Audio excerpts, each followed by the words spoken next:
Hello everyone, am I audible? Yes, Yes. ma'am. Okay. So आपण कालच्या लेक्चरमध्ये electrophoresis आणि इलेक्ट्रो ऑस्मोसिस ह्या प्रॉपर्टीज बघितल्या होत्या. करेक्ट झालं होतं electrophoresis. Tell me last topic कुठला झाला आहे आपला?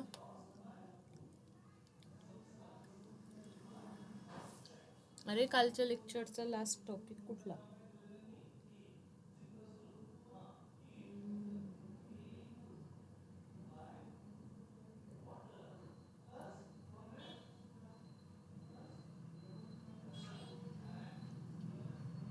ऑप्टिकल इफेक्ट झाला होता, टंडल इफेक्ट आपण बघितलं होतं. त्याच्यानंतर कायनेटिक थेरी पण बघितली होती, ब्राउनियन मोशन. त्याच्यानंतर कोलायडल प्रॉपर्टीजमध्ये आपण इलेक्ट्रिकल प्रॉपर्टीज स्टार्ट केली होती. इलेक्ट्रोफोरेसिस, इलेक्ट्रो ऑस्मोसिस आणि electric charge, colloidal particles electric charge carry करतात वगैरे, इथपर्यंत आपलं झालं होतं. So today we are going to see the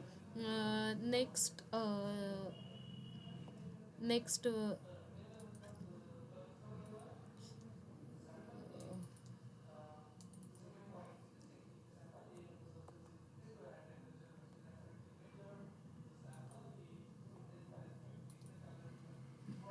बघा. आता नेक्स्ट प्रॉपर्टी आहे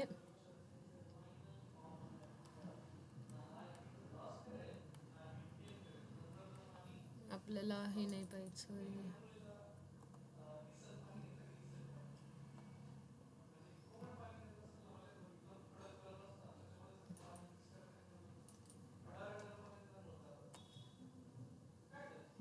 प्रॉपर्टीज ऑफ कोलायडल सोल्युशन आणि आपल्याला फोर्थ म्हणजे नेक्स्ट पुढची प्रॉपर्टी बघायची. तर बघा पुढची property, coagulation or precipitation or flocculation. तिघांचं मिनिंग एक आहे की कोॲग्युलेशन, प्रेसिपिटेशन किंवा फ्लोक्युलेशन. कोॲग्युलेशनचं मिनिंग बघा आता काय होतंय. The stability of lyophobic sols is due to the presence of charge on the colloidal particles. लायोफोबिकवाले सोल्स जे असतात त्यांच्याकडे चार्ज असतात आणि त्या चार्जमुळे त्यांना काय मिळत असते तर स्टॅबिलिटी मिळत असते. If the charge is neutralise the particle comes near to each other and to form a aggregates and settle down under the gravity. Okay, let me explain you this. Give me 1 second.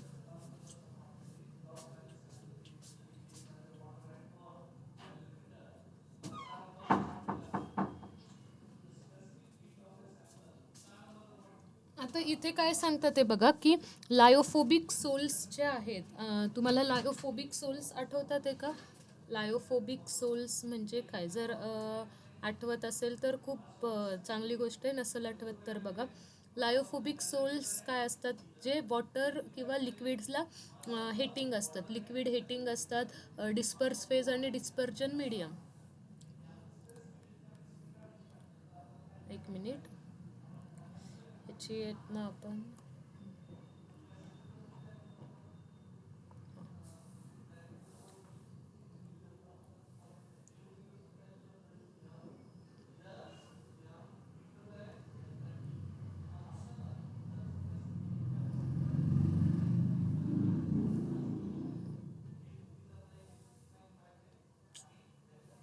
Insert.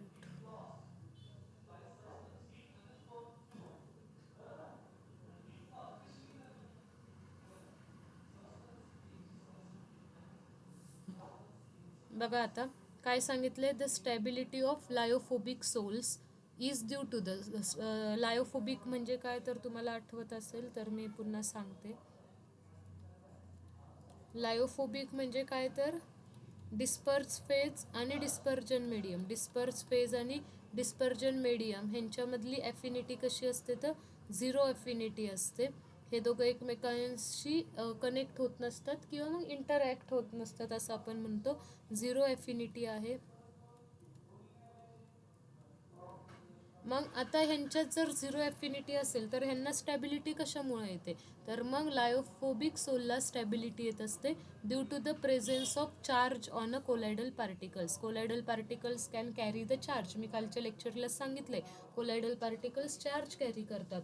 मग ह्या कोलायडल पार्टिकल्सवर काय असतं, समजा disperse फेजच्या पार्टिकलवर positive negative charge असतो आणि त्या चार्जेसमुळं कोलायडल पार्टिकल्सला lyophobic सोल्सला तिथे स्टॅबिलिटी येते. If the charge is neutralize, म्हणजे आता समजा ह्या पार्टिकलवरचा हा एक चार्ज आहे आणि हा दुसरा पार्टिकल आहे, दुसऱ्या पार्टिकलवरचा पॉझिटिव्ह चार्ज आहे, तर सेम चार्ज असल्यामुळे हा पार्टिकल आणि दुसरा पार्टिकल एकमेकांना काय करणारे, रिपल करणारे, रिपल्शन ते क्रिएट करतील, बरोबर आहे की नाही, कारण सिमिलर चार्जेस आहेत. मग जर आता आपण हे चार्जेस जर काढून टाकले, आपण जर हे चार्जेस काढून टाकले तर ते काय होतील, एकमेकांकडे अट्रॅक्ट होतील आणि एकमेकांशी ते कंबाईन होऊ शकतात. हा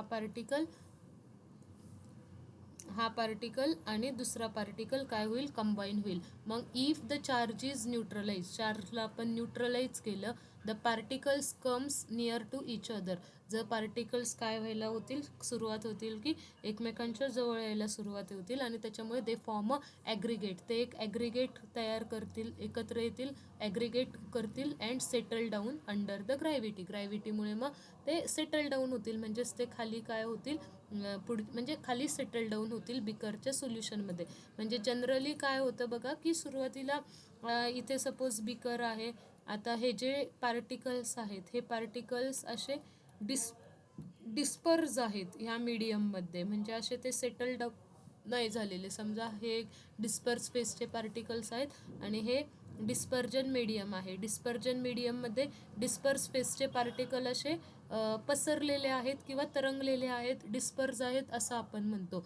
पण जर त्या पार्टिकल्समध्ये काय आला, चार्ज जर रिमूव्ह केला, पार्टिकल्सवरचा जर चार्ज आपण रिमूव्ह केला तर पार्टिकल्स काय होतील, कंबाईन होतील, ॲग्रिगेट होऊन ते काय होणार आहेत, खाली सेटल डाऊन होणार आहेत. इथे खाली सगळे पार्टिकल सेटल डाऊन होतील. कुठले पार्टिकल्स, तर डिस्पर्स फेसचे पार्टिकल्स सेटल डाऊन होतील.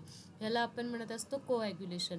मग बघा काय सांगितलंय next, the minimum amount of an electrolyte that must be added to 1 liter of colloidal solution so as to bring about the complete coagulation or flocculation is called coagulation or flocculation value. कोॲग्युलेशनची value म्हणजे काय, तर बघा आता generally हा point तुमच्या state बोर्डमध्ये नाही दिला, बट ठीक आहे, आता आपण ह्या PPT थ्रू शिकतोय तर आपण काही काही एक्स्ट्रा गोष्टी पण शिकूयात. The minimum amount of electrolyte, बाहेरून आपण एक असा इलेक्ट्रोलाइट ॲड करणार आहे, त्या इलेक्ट्रोलाइटमुळं काय होणार आहे, त्या चार्ज पार्टिकलला न्यूट्रलाइज करतील. चार्ज पार्टिकल न्यूट्रलाइज झाले तर मग काय करतील, चार्ज पार्टिकल एकमेकांसोबत कंबाईन व्हायला तयार होतील, एकमेकांसोबत ॲग्रिगेट तयार करतील आणि ॲग्रिगेशन झाल्यानंतर ते काय होतील, खाली सेटल डाऊन होतील. ह्याला आपण म्हणत असतो कोॲग्युलेशन.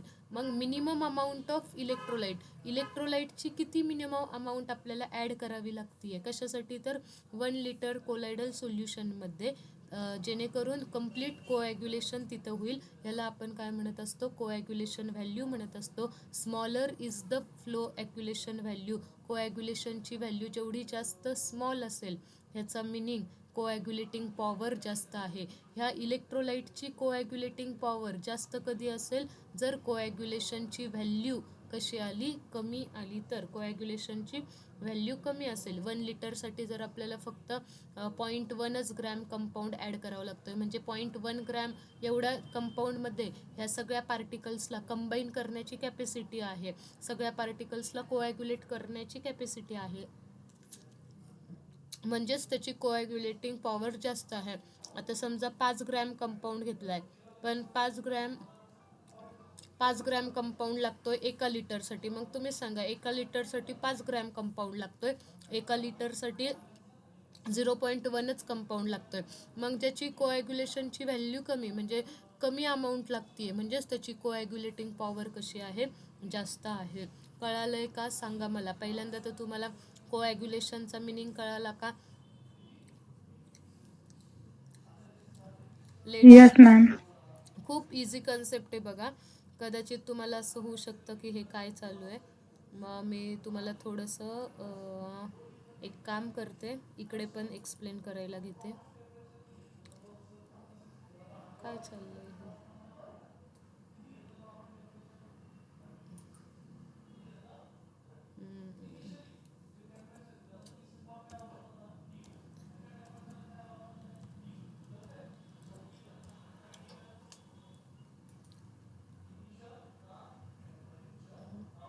आता बघा इथे आपण कोॲग्युलेशन स्टार्ट केलं आहे, करेक्ट.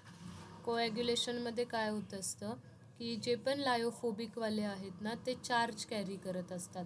आता हा ह्याच्यावर हे सगळ्यांवर मी म्हणते पॉझिटिव्ह चार्ज आहे आणि हे सगळे पॉझिटिव्ह चार्ज कॅरी करतात आहे, त्याच्यामुळे हे कंबाईन होतील का, तर हे कंबाईन होणार नाहीत. कंबाईन होतील का, तर कंबाईन होणार नाहीत, कारण पॉझिटिव्हवाले एकमेकांना रिपल करतील. 2 पार्टिकल्स इथं कंबाईन होणारच नाहीत.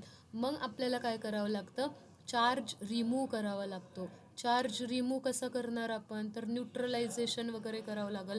मग चार्ज आपण जेव्हा न्यूट्रल करतो त्यावेळेस पार्टिकल न्यूट्रल झाल्यावर तो काय होतो, इझिली कंबाईन होतो आणि खाली सेटल डाऊन होतो. इझिली कंबाईन होतो आणि खाली इझिली कंबाईंड होतो आणि खाली सेटल डाऊन होतं. इथं जसं असं तुम्हाला डिस्पर्स फेजमध्ये असं पसरलेला दिसतोय, तरंगलेला दिसतोय, तसा तो तरंगत नाही. सगळे पार्टिकल्स एकमेकांच्या जवळ आल्यावर ते काय होतात, पार्टिकल्स सगळे खाली सेटल डाऊन होतात.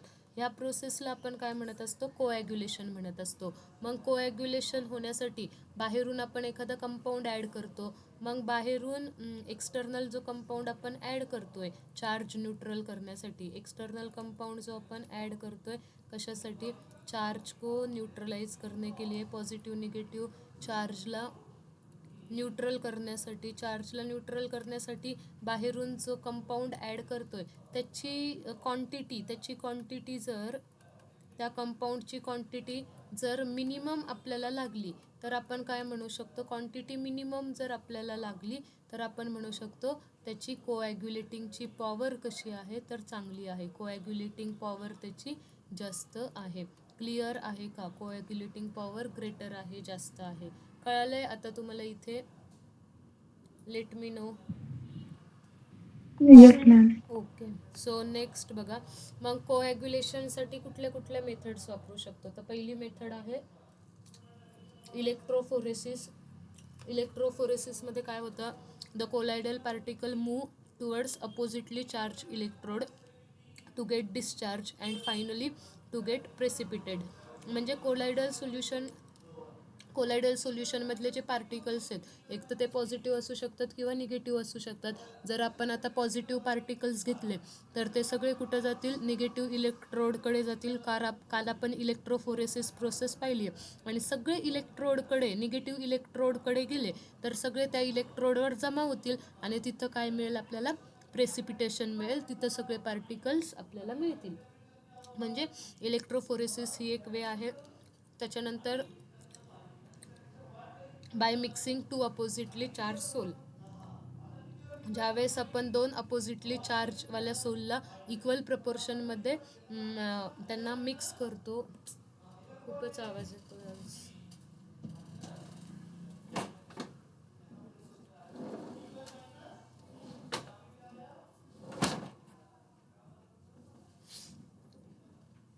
मग आता 2 अपोजिट चार्ज सोल्सला जर आपण इक्वल प्रपोर्शनमध्ये बॅलन्स केलं, इक्वल प्रपोर्शनमध्ये ॲड केलं तर ते दोघं एकमेकांना म्युच्युअली न्यूट्रलाइज करतात आणि न्यूट्रलाइज झाल्यावर ते काय होतात, एकमेकांसोबत कंबाईन होतात आणि प्रेसिपिटेट तिथे तयार होतो. म्हणजे डोक्यात एकच ठेवायचं आहे की कोॲग्युलेशनमध्ये आपल्याला चार्ज रिमूव्ह करायचा आहे. चार्ज रिमूव्ह केला की पार्टिकल्स कंबाईन होतात आणि खाली सेटल डाऊन होतात आणि ह्या प्रोसेसला आपण कोॲग्युलेशन म्हणतो. मग पहिल्यांदा आपण इलेक्ट्रोफोरेसिस मेथड बघितली की यू शेप ट्यूब जी असते, काल मी तुम्हाला इलेक्ट्रोफोरेसिस डिटेलमध्ये सांगितलं होतं.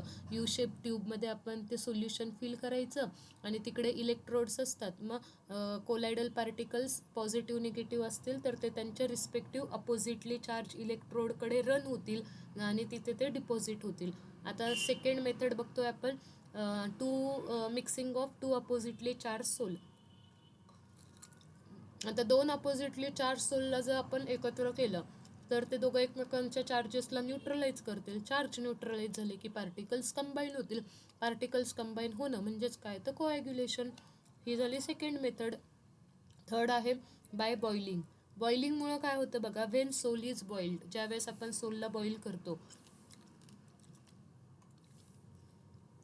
व्हेन सोल इज बॉईल, ज्यावेळेस आपण सोलला बॉईल करतो, the adsorb layer is distributed due to the increase in collisions with the molecules of dispersion medium. This reduces the charge on particles, results in precipitation. म्हणजे होतं काय बघा, आता इकडे मी तुम्हाला सांगते. आता बघा, हा पॉझिटिव्ह चार्ज आहे, हे पण पॉझिटिव्ह चार्जचे पार्टिकल्स आहेत, हे पॉझिटिव्ह चार्जचे पार्टिकल्स आहेत आणि ही आहे डिस्पर्जन मीडियम. डिस्पर्जन मीडियम आहे ही अशी. आता आपण ह्याला काय करतोय, ह्यांना बॉईल करतोय. ज्यावेळेस आपण ह्यांना बॉईल करतो ना, त्यावेळेस ह्यांचं कोलिजिन होतं. ह्यांचं कोलिजिन, ह्या पॉझिटिव्ह चार्जवाल्या पार्टिकलचं कोलिजिन कुणासोबत होतं, ह्या डिस्पर्जन मीडियमच्या पार्टिकलसोबत कोलिजिन व्हायला लागतं. आणि इतकं कोलिजिन होतं की हा जो चार्ज असतो ना, पॉझिटिव्ह चार्ज किंवा निगेटिव्ह चार्ज, हा पॉझिटिव्ह किंवा निगेटिव्ह चार्ज काय होतो, रिड्यूस होतो किंवा तो डिस्ट्रीब्यूट होतो कशामध्ये, डिस्पर्जन मीडियममध्ये डिस्ट्रीब्यूट होतो. मग आता पार्टिकलवर चार्ज राहील का, पार्टिकलवरचा चार्ज कोलिजिनमुळं डिस्पर्जन मीडियमकडे चालला जातो किंवा डिस्पर्जन मीडियमकडे तो डिस्ट्रीब्यूट होतो. मग पार्टिकल पॉझिटिव्ह बनेल, सगळे पार्टिकल पार्टिकल न्यूट्रल बनेल. मग सगळे पार्टिकल एकदा का असे न्यूट्रल बनले की ते कंबाईन होतील आणि खाली सेटल डाऊन होतील. क्लिअर आहे का हा पॉईंट, की boiling method, when sol is boil, ज्यावेळेस आपण त्या सोलला बॉईल करतोय, द ॲडझॉर्ब लेअर, ती जी ॲडझॉर्ब लेअर आहे कुणाची, चार्जची, चार्ज ॲडझॉर्ब झालेला असतो त्या पार्टिकलवर. म्हणजे इथे बघा मी दाखवते, हे पार्टिकल आहे आणि ह्या पार्टिकलवर असा चार्ज सगळा ॲडझॉर्ब झालेला आहे. आणि आता काय होत असतं की हा जो पार्टिकल आहे हा डिस्पर्जन मीडियमच्या पार्टिकलसोबत कोलाईड होत असतो. कोलाईड होत असताना मग हा जो चार्ज आहे, हा चार्ज कुठे जातो तर डिस्पर्जन मीडियमकडे डिस्ट्रीब्यूट होतो. डिस्पर्जन मीडियमवर चार्ज जातो आणि डिस्पर्स फेजचा जो पार्टिकल आहे तो न्यूट्रल होऊन जातो. एकदा का डिस्पर्स फेजचा पार्टिकल न्यूट्रल झाला की कोॲग्युलेशन होईल, सगळे पार्टिकल्स एकमेकांसोबत कनेक्ट होतील आणि असे खाली पार्टिकल्स, सोल्युशनमधले पार्टिकल्स खाली सेटल डाऊन होतील. क्लिअर आहे का हा पॉईंट? बॉइलिंगने कसं आपण चार्ज रिमूव्ह करू शकतो. सगळ्या मेथड्समध्ये आपण काय लर्न करतोय की we have to remove the charge. पहिली मेथड बघितली इलेक्ट्रोफोरेसिस, सेकंड बघितली mixing of two oppositely charge sols आणि थर्ड मेथड आहे आता बॉइलिंग. ठीक आहे, नेक्स्ट आहे बघा बाय प्रोलॉंग डायलेसिस. आता कालच्या लेक्चरला पण आपण डायलेसिस बघितलं होतं. डायलेसिसचा यूज करून पण आपण चार्ज रिमूव्ह करू शकतो. आता सपोज डायलेसिंग बॅगमध्ये जे काही सोल्युशन आहे ते पॉझिटिव्हली चार्ज सोल्युशन जर असेल तर मग ते सोल्युशन जर आपण निगेटिव्हली चार्ज सोल्युशनच्या कॉन्टॅक्टमध्ये आणलं तर तिथं चार्जेस बॅलन्स होतात. चार्जेस बॅलन्स झाले की पार्टिकल्स कंबाईन होऊन प्रेसिपिटेशन फॉर्म करतील, कोॲग्युलेशन तिथं फॉर्म होईल. आता इथे एक आहे हार्डी-शुझले रूल.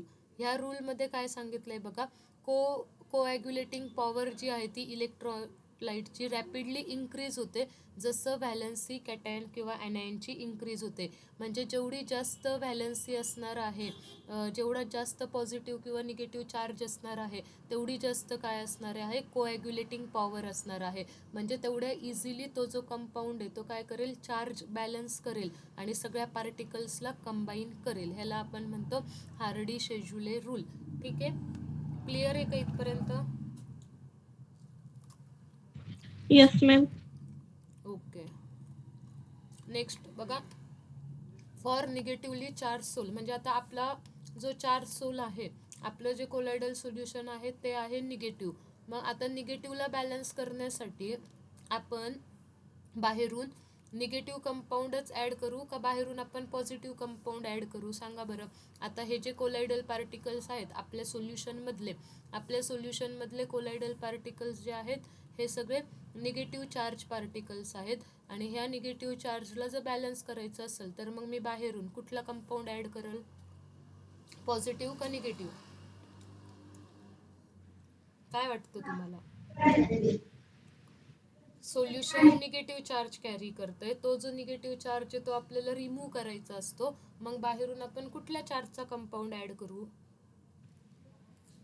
निगेटिव्ह. निगेटिव्ह कंपाऊंड जर बाहेरून आपण ॲड केला तर ऑलरेडी आपले जे पार्टिकल्स आहेत ते निगेटिव्ह आहेत, आणि बाहेरून पण जर आपण निगेटिव्ह कंपाऊंड ॲड केला, निगेटिव्ह आयनच ॲड केला, तर निगेटिव्ह तर रिपल्शन होऊन जाईल. आपल्या पार्टिकल्सवरचा जो निगेटिव्ह चार्ज आहे तो जर आपल्याला बॅलन्स करायचा असेल, पार्टिकल्सला जर न्यूट्रल करायचं असेल, तर मग आपल्याला एक्सटर्नली बाहेरून कुठल्या चार्जचा कंपाऊंड ॲड करावा लागेल? निगेटिव्ह ॲड करून पॉझिटिव्ह. आपल्याला काय करावं लागेल, पॉझिटिव्ह चार्जचा कंपाऊंड ॲड करावं लागेल. मग इथे बघा सगळे काय घेतलेत, ॲल्युमिनियम +3, बेरियम +3 आणि सोडियम प्लस. मग आता ह्यांच्यावरचा चार्ज बघा, ॲल्युमिनियमवर +3 चार्ज आहे, बेरियमवर +2 आहे आणि सोडियमवर +1 आहे. मग ह्या तिघांपैकी न्यूट्रलायझेशन कोण पटकन करेल, तर ज्याच्यावर जास्त चार्ज आहे, ज्याच्यावर जास्त पॉझिटिव्ह चार्ज आहे तो काय करेल, पटकन न्यूट्रलायझेशन करेल, निगेटिव्ह चार्जच्या पार्टिकलला न्यूट्रल करेल. एकदा का आपले पार्टिकल न्यूट्रल झाले की ते मग इझिली एकमेकांसोबत कंबाईन होतील आणि तिथं कोॲग्युलेशन होईल.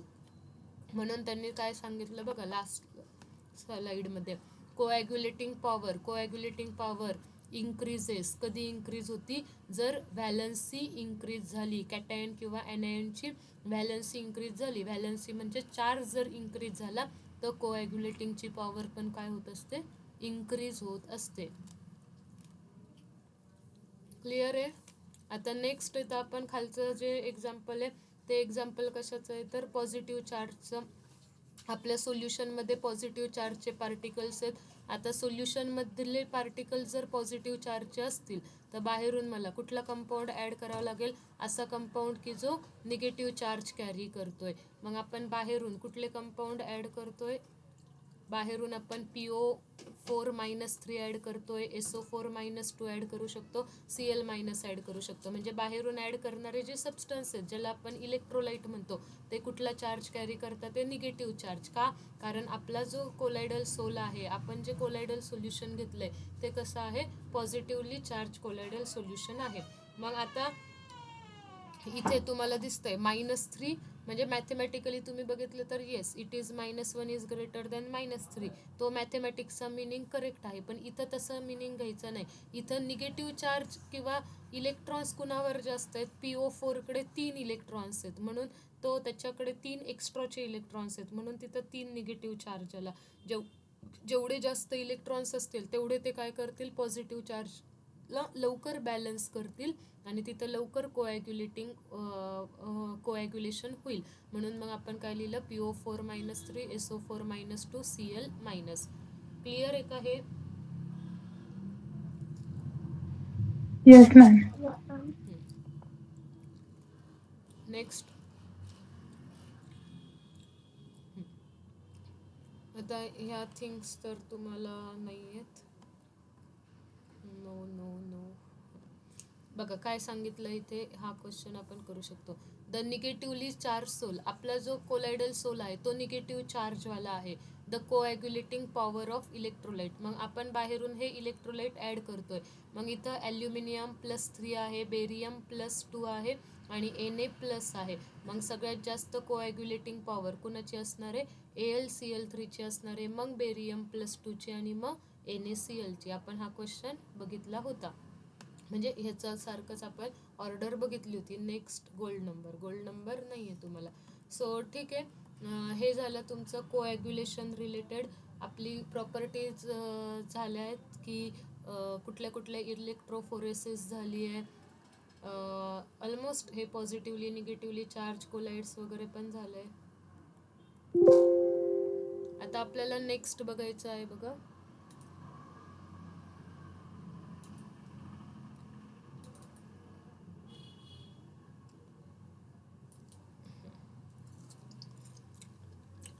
आपल्याला बघायचं आहे इमल्शन्स. ह्याच्या आधी पण झालंय की इमल्शन्स काय असतं, कशाला आपण इमल्शन्स म्हणतो.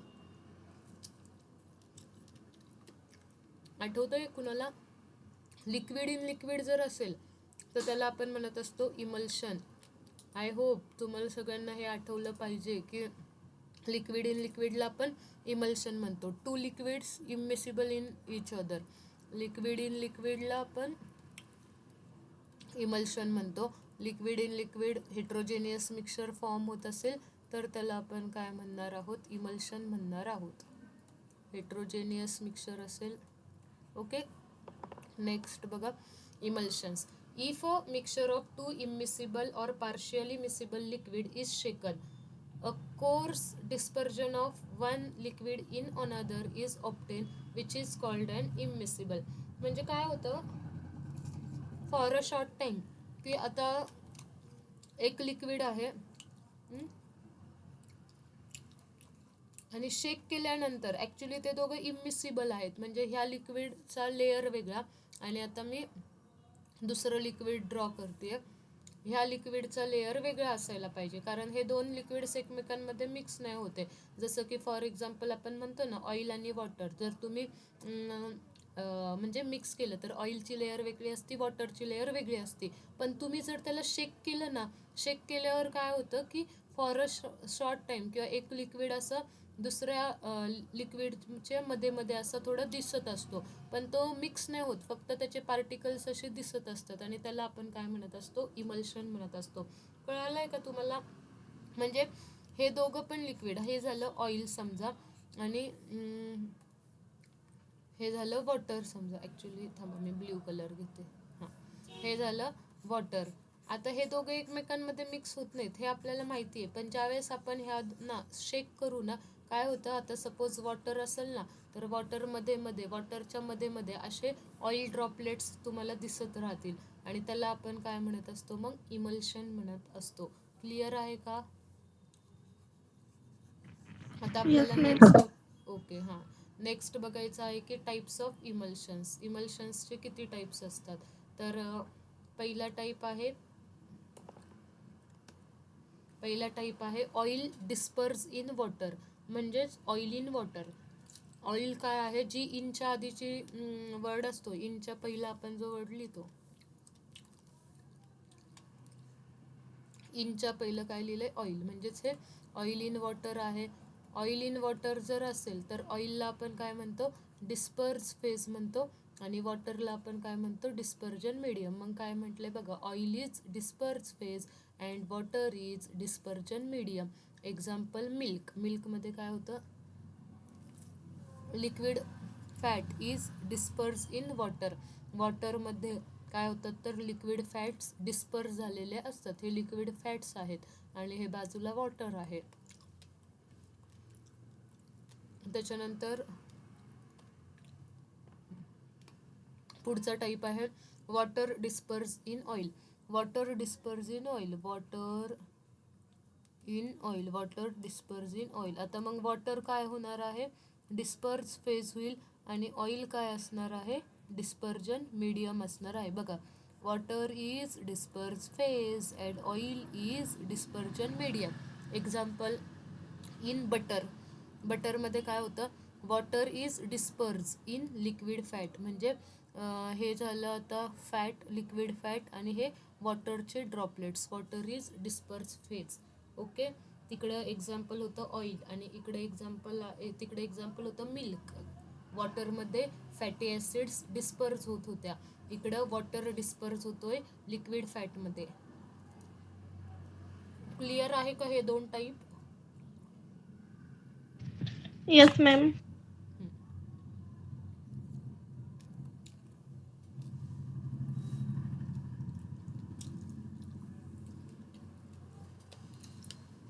आता बघा next, emulsions are unstable.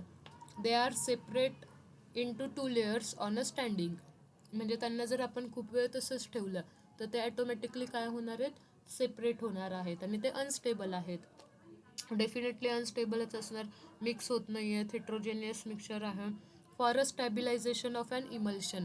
इमल्शनला stability देण्यासाठी बाहेरून आपण एक थर्ड कंपोनंट ॲड करतो, त्याला आपण काय म्हणतो? इमल्सिफायर किंवा इमल्सिफाईंग एजंट म्हणतो. मग ऑइल इन वॉटरसाठी कुठला इमल्सिफाईंग एजंट आहे तर proteins, gums, soap. Water in ऑइलसाठी कुठलं इमल्सिंग एजंट आहे तर fatty acids, long alcohols, lamp black. बघा आता milk is an example of. Milk कशाचं एक्झाम्पल आहे? ऑइल इन वॉटरचं. फॅट ड्रॉपलेट्स जे आहेत ते डिस्पर्स होतात वॉटरमध्ये. हे आपलं झालंय. हां, नेक्स्ट आता आपल्याला बघायचं आहे application of collides.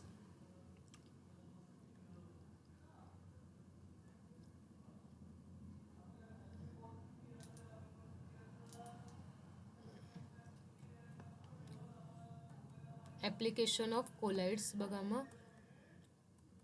First applications. Colloids widely used in the industry are as follows. कुठल्या कुठल्या इंडस्ट्रीमध्ये तर इलेक्ट्रिकल प्रेसिपिटेशन स्मोक. आता इलेक्ट्रिकल प्रेसिपिटेशन स्मोक म्हणजे काय बघा. Smoke is a colloidal solution. Smoke काय आहे तर स्मोक एक कोलायडल सोल्युशन आहे. कशा कशाचं तर carbon, arsenic compounds, dust, air ह्या सगळ्यांचं एक कोलायडल सोल्युशन जे तयार होतं, कोलायडल पार्टिकल्सचं जे सोल्युशन तयार होतं त्याला आपण स्मोक म्हणतो. मग इथे तुम्हाला एक अशी डायग्रॅम वगैरे दाखवली आहे. तुमच्या बुकमध्ये नाही दाखवली बट इथे दाखवली आहे बघा. इथून काय होतं की स्मोक पास केला जातो आणि स्मोक पास केल्यानंतर इथे ह्याला आपण म्हणतो कॉट्रेल स्मोक प्रेसिपिटर. आणि इथे ॲश तयार होते आणि इकडून फ्री गॅसेस म्हणजे कार्बन फ्री पार्टिकल्स तिकडून निघून जातात. काय सांगितलं बघा. When smoke particles come in contact with oppositely charge plates of chimney they lose their charge and gets precipitated. आता इथे जनरली होतं काय बघा की जे पण स्मोक आहेत त्या स्मोकवर चार्ज असतो आणि तो चार्ज इकडे डिपॉझिट होतो.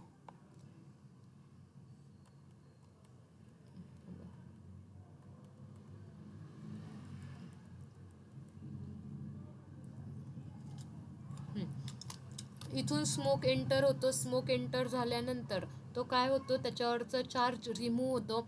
सगळं चार्ज वगैरे रिमूव्ह होतं. एक कार्बन फ्री गॅसेस तयार होतात. कार्बन फ्री गॅसेस इकडे वरतून बाहेर पडतात. म्हणजे बाहेर आपण एक चांगली एअर पास करतो. सुरुवातीची जी स्मोकची एअर असते त्याच्यामध्ये वेगवेगळे कंपाऊंड्स असतात. कार्बन, आर्सेनिक, डस्ट वगैरे असते. आपण एअरला प्युरिफाय करतोय. स्मोकमध्ये जी कार्बन, आर्सेनिक कंपाऊंडची इम्प्युरिटी आहे ती सगळी इथे खाली राहते. खाली राहिलं की तिचं प्रेसिपिटेशन तयार होतं आणि जो काही प्युअर गॅस आहे तो प्युअर गॅस इकडून काय होतो बाहेर सोडला जातो किंवा तो बाहेर आउटलेट त्याचं काढलेलं असतं. ह्याला आपण म्हणतो इलेक्ट्रिकल ह्याच्यामध्ये कोलाइड्सचं ॲप्लिकेशन. सेकंड आहे की प्युरिफिकेशन ऑफ ड्रिंकिंग वॉटर. वॉटरला प्युरिफाय करण्यासाठी बघा alum is added to impure water to coagulate the suspended impurity. म्हणजे आता तुम्ही ना हे बऱ्याच जणांनी हे यूज केलेलं आहे बघा. तुमच्या घरी किंवा कुठे असं नदीतलं वगैरे पाणी जर गढूळ वगैरे असेल तर ते पाणी जर तुम्ही आणलं असेल भरून किंवा विहिरीतलं किंवा बोरचं, नळाचं कुठलंही पाणी तुम्हाला पावसाळ्यात जे पाणी आलंय ते पाणी गढूळ आलेलं आहे आणि त्या गढूळ पाण्यावरून जर तुम्ही तुरटी फिरवली त्याला आपण ॲलम म्हणतो. काय होतं सगळे पण जे जे स्मॉल पार्टिकल्स असतात ना म्हणजे बाकी डस्ट पार्टिकल म्हणा किंवा बाकीची जी इम्प्युरिटी आहे ती सगळी हळूहळू काय होती खाली सेटल डाऊन होती. म्हणजेच आपण ॲलमचा यूज कशासाठी करतो तर वॉटरला प्युरिफाय करण्यासाठी यूज करतो. ॲलम म्हणजे काय तर तुरटीचा यूज कशासाठी होतो तर मग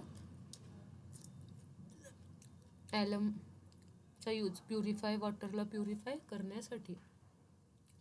नेक्स्ट ॲप्लिकेशन मेडिसिन्समध्ये.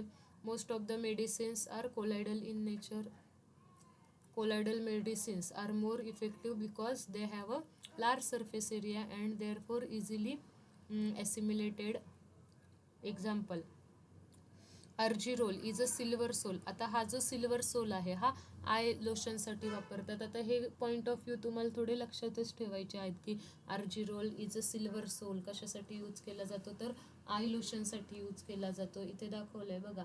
अर्जिरोल कशाचा आहे तर सिल्वरचा आहे. सिल्वरच्या पार्टिकल्सचा आहे. आय लोशनसाठी यूज केला जातो. नेक्स्ट कोलायडल अँटीमनी कशासाठी यूज केला जातो तर क्युरिंग कॅलेझर. आता हा एक डिसीज असेल, actually I am also not aware of this disease, KALAAZAR कॅलेझर.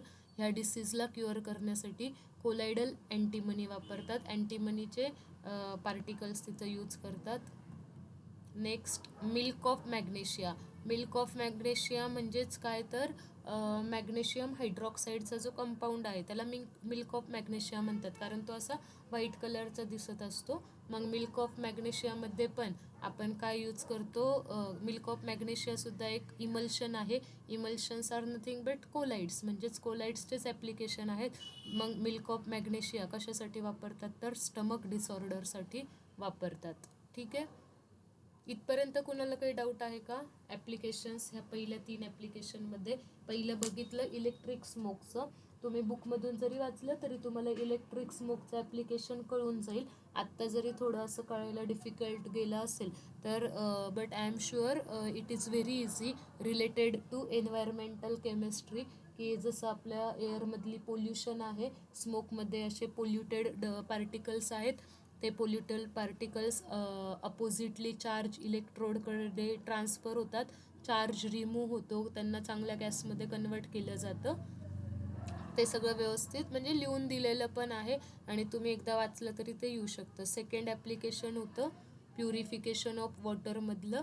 आणि आता थर्ड ॲप्लिकेशन आहेत मेडिसिन्समध्ये अर्जिरोलचा काय यूज आहे तर सिल्वर सोल आहे तो, आणि आय लोशनसाठी वापरतात. मिल्क ऑफ मॅग्नेशिया स्टमक डिसऑर्डरसाठी वापरतात. पहिलं आणि तिसरं तर तुम्ही लक्षात ठेवाच, ते तुमच्या स्टेट बोर्डच्या बुकमध्ये सुद्धा दिलेलं आहे. नेक्स्ट ॲप्लिकेशन आहे tanning. when a hide which has a positively charged is soaked and म्हणजे टॅनिंगसाठी पण आपण याचा यूज करू शकतो, की पॉझिटिव्हली चार्ज पार्टिकल असतील तर त्याला आपण निगेटिव्ह चार्जचं कोलाईड द्यायचं, त्याच्यामुळे तिथं कोॲग्युलेशन होतं आणि लॅदरसाठी मग यूज होतो. क्लिन्झिंग ॲक्शनमध्ये सोप्स अँड डिटर्जंट्समध्ये आपण यूज होतो. Already discuss in micelles formation. Correct, micelle फॉर्मेशनमध्ये आपण बघितलं आहे की सोप आणि डिटर्जंटचा कसा यूज होतो क्लिनिंग पर्पजमध्ये. त्याच्यानंतर फोटोग्राफिक प्लेट्स आणि फिल्म्समध्ये पण कोलाइड्स यूज केल्या जातात. हे कोलायडल सोल्युशन्स असतात. हे जे फोटोग्राफिक प्लेट्स आहेत, photographic plates or films are prepared by coating an emulsion of light sensitive silver bromide in gelatin over a glass plate or celluloid film. म्हणजे बघा आता तुम्ही ही अशी एक हा रोल तुम्ही बघितला असेल फोटोग्राफिक प्लेटचा, की त्याच्यावर सिल्वरची कोटिंग असते, सिल्वर ब्रोमाइडची कोटिंग असते, आणि ते पण एक कोलाइडचं ॲप्लिकेशन आहे. नंतर रबर इंडस्ट्रीमध्ये latex is the colloidal solution of rubber particles which are negatively charge. Latex हे कोलायडल सोल्युशन आहे आणि त्या कोलायडल सोल्युशन्स पासूनच मग रबर इंडस्ट्रीमध्ये यूज केलं जातं हे लॅटेक्स नावाचं. एक असा ऑर्गॅनिक कंपाऊंड आहे आणि त्या ऑर्गॅनिक कंपाऊंडचं पॉलिमर म्हणजे लॅटेक्स आहे. Coagulation of LaTeX gives rubber, म्हणजे लॅटेक्स जर कंबाईन झाले, मी म्हटलं ना पॉलिमर तयार होतो, म्हणजे एक लॅटेक्स अजून सगळ्यांसोबत कनेक्ट होऊन काय तयार करत आहे तर रबरचं फॉर्मेशन करत आहे. मग तुम्हाला इथून क्वेश्चन येईल बरं का, की रबरमध्ये की कुणापासून तयार होतात तर रबरचं मेन कुठून येतं तर लॅटेक्स. तुम्ही लॅटेक्सचा फॉर्म्युला शोधा, तुम्हाला मिळेल गुगलवर. That is your task, do some things by your own. त्याच्यानंतर इंडस्ट्रीयल प्रोडक्ट्समध्ये paints, inks, synthetic plastic, rubber, graphite lubricant, cement etcetera are all the colloidal solutions. हे सगळे काय आहेत तर कोलायडल सोल्युशन्स आहेत. आता MCQ बघूयात. Application of colloids is in electrical precipitate of smoke, yes it is correct. Purification of drinking water correct. Medicine पण करेक्ट. D all of the above. So answer काय असणार आहे? Definitely all of the above. Next synopsis. Okay, आता चॅप्टरचं synopsis असेल comparison of physical and chemical. Okay, हे सगळं आता आपण बघितलेलं आहे. ठीक आहे. सो आपला चॅप्टर आता इथे द एंड झालेला आहे, संपलेला आहे आपला कोलाइड्स हा चॅप्टर. कुणाला काही डाऊट आहे का?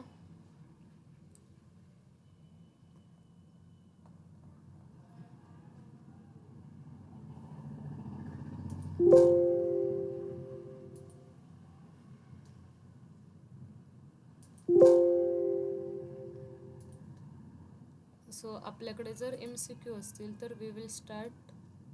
आपण थोडेफार MCQ घेऊयात. Yes, objective 1.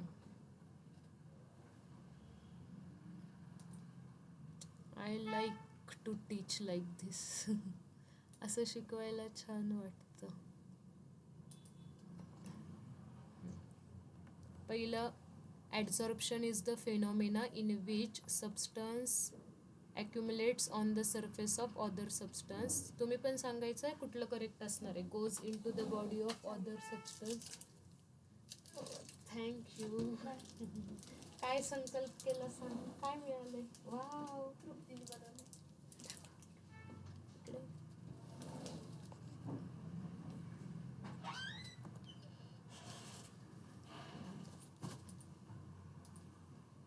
ये बघू. भारी बनवलं. कधी दिलं? आता? नाही सकाळी दिलं. हां का? कसं बनवलं? हां, स्पंज आणि ह्या स्टिक आणल्या आणि लावल्या. अरे बापरे, माहिती कॅडबरी आवडते, तिने तेच क्रिएटिव्ह केलं. मस्त केलं. ते श्रुतिकाला त्यांना पण हे असं येस. हां, चलो वन्स आपण स्टार्ट करूया. बघा काय होतंय. Introduction. Adsorption is accumulation, goes into the body of other substance, remains close to other substance, oxidizes or reduces of the other substances. काय वाटतं तुम्हाला कुठलं ऑप्शन करेक्ट असणार आहे? ॲडझॉर्प्शन म्हणजे काय? accumulation of accumulates on the surface of other substance, याला आपण काय म्हणतो? ॲडसॉर्प्शन. ॲडझॉर्ब होणं. ठीक आहे. सो कुठला ऑप्शन करेक्ट असणार आहे? First option, the phenomena in which molecules adsorbate accumulated on the surface of adsorbent. Okay. Second, adsorption is always which type of process? Tell me. चलो बताओ, आप बताओ. ॲडझॉर्प्शन काय असते? कुठली प्रोसेस असते? एक्झोथर्मिक का एंडोथर्मिक? मला आठवतंय हे सगळं आपण डिस्कस केलेलं आहे. You have to revise again and again. Adsorption is exothermic process बाळांनो. I am expecting from you a lot यार. बघा, adsorption, during adsorption there is always decrease in residual forces of surface, that is decrease in surface energy which appears as a heat, therefore adsorption is exothermic. Next, which of the following is not considered as adsorption? Extraction of noble gases by charcoal, sponge placed in water, finely divided charcoal stir in water dilute acetic acid, decolorization of sugar by animal charcoal. बघा आता sponge जर आपण पाण्यात ठेवला तर पाणी फक्त स्पंजच्या वरती नसणार आहे, सरफेसवर नसणार आहे. Water through out that sponge आतमध्ये बल्कमध्ये सुद्धा जाणार आहे. त्याच्यामुळे स्पंज प्लेस्ड इन वॉटर हे ॲडसॉर्प्शनचं एक्झाम्पल नाही आहे. बाकी सगळ्यांसाठी आपण म्हणू शकतो. When sponge placed in water, water molecules are penetrate. ते वॉटर मॉलिक्युल्स पेनिट्रेट होतात, म्हणजे ते स्पंजमध्ये सुद्धा आतमध्ये जातात. सॉर्प्शन इज, सॉर्प्शन म्हणजे काय? ही पण डेफिनेशन मी लिहून दिली आहे. Bulk phenomena, surface phenomena, both dispersion. So sorption is simultaneously adsorption आणि ॲब्झॉर्प्शन होणार आहे. So sorption is both. in which adsorption and absorption take place simultaneously is called sorption. Occlusion of gases by metals involves gas मेटलवर accumulate होतोय, ह्याला आपण काय म्हणतो? Adsorption, absorption, sorption, desorption. तर काय म्हणणार ह्याला? ॲडझॉर्प्शन अँड ॲब्झॉर्प्शन. ऑक्युलेजन म्हणजे मग त्याला आपण म्हणतो की मेटल्सच्या सरफेसवर पण ते ॲडझॉर्ब होतात आहे आणि मेटल्समध्ये ते आत पेनिट्रेट पण होतात आहे. Which of the following substance act as a adsorbent? Silica gel, metals, colloids, all of this. तर आन्सर काय असेल? all of this. ठीक आहे, आपण थांबूयात. उद्या आपण MCQ सॉल्व करूयात. Okay, so just go at home and revise. Already you are at home, so just revise the chapter and start writing the assignment exercise. You have to write the exercise, all the answers from exercise, and send me the photos. तुम्ही जर आधीच काही questions solve केले असतील तर मग ते questions repeatedly लिहू नका, म्हणजे क्वेश्चन्स तुम्ही सॉल्व नाही केले. जसं की काही जणांनी मला ऑलरेडी ॲडझॉर्प्शन आणि ॲब्झॉर्प्शनमधला डिफरन्स, फिजिकल ॲडझॉर्प्शन, केमिकल ॲडझॉर्प्शन वगैरे ते डिफरन्स वगैरे दाखवले होते, फोटो पाठवले होते. तुमचे जे क्वेश्चन्स राहिलेत त्या क्वेश्चन्सचे आन्सर्स शोधा, तो पार्ट तुम्ही कंप्लीट करा. ओके, आय थिंक कोलाइड्सचा पार्ट राहिला आहे तुमचा लिहायचा. एक्सरसाइजचे क्वेश्चन्स करायचे, तेवढे कोलाइड्सचे एक्सरसाइजमधले क्वेश्चन्स करून टाका. Okay, we will stop here. Thank you for joining the